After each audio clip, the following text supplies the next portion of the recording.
The other day, a wacky association struck me. This is nothing new. It happens all the time. In psychology, an association refers to the mental connection between ideas and concepts. It's a basic principle that explains how people learn and make sense of the world.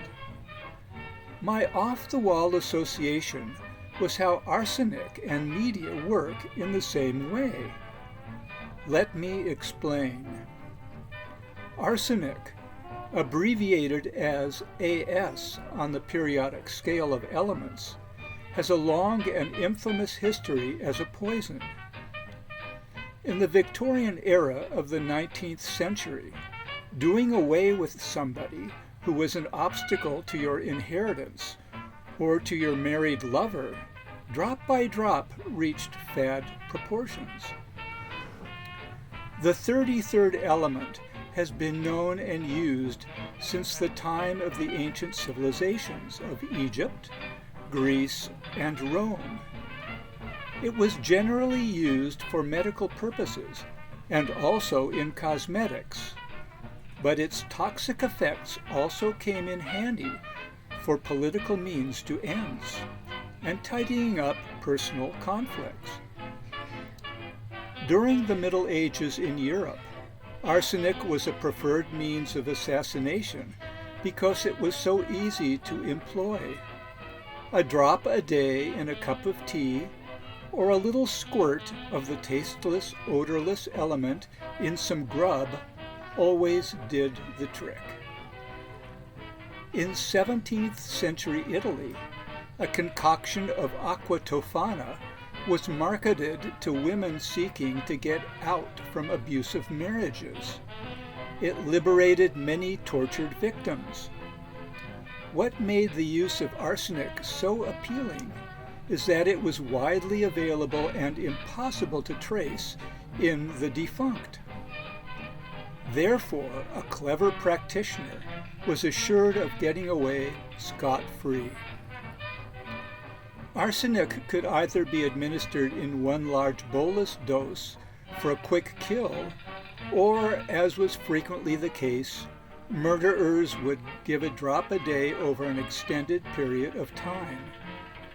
The victim would slowly deteriorate, showing a number of symptoms that could not in themselves be attributed to the poison.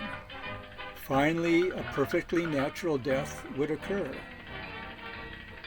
Today, arsenic poisoning is widespread, but not by a direct drop in a cup of tea, but rather its presence as an industrial byproduct introduced into the environment. While no comprehensive global number is agreed upon, experts suggest that hundreds of thousands of deaths annually might be linked directly or indirectly to arsenic poisoning from all sources combined. But in our present high-tech era, one could arguably say that we are deliberately being poisoned in a way far more subtle and insidious than a daily drop of arsenic in our cup of tea. There is a more pressing concern.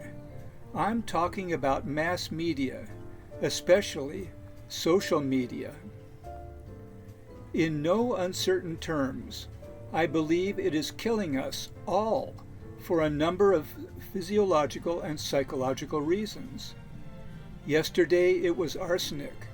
Today it is mass media and the instruments through which it is deployed.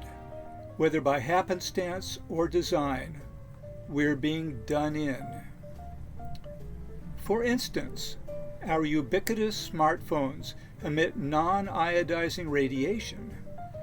Then there are all the other sources of electromagnetic radiation, constantly bombarding us from electrical circuits and transmission lines, cell phone towers, Wi-Fi, Bluetooth, microwave ovens, medical devices, radio, TV, radar, satellites, etc. Has it ever occurred to you that this might not be a boon to your health?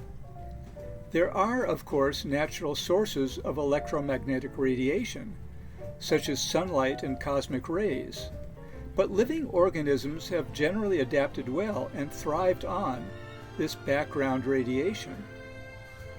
What is having an even greater effect on our health than the physiological bombardment from electromagnetic radiation is the damage done to our individual and collective psyches. This in itself has dramatic negative effects on our bodies.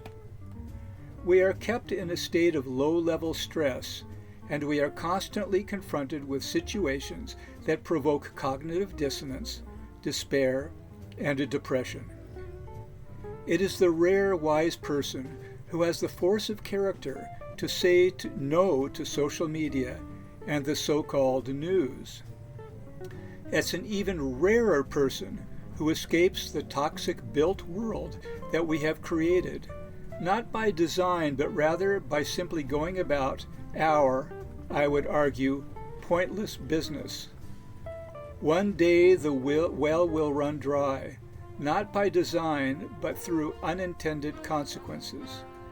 We have been repeatedly warned by sages from time immemorial, but we have never heeded their warnings. Tough luck, amigos.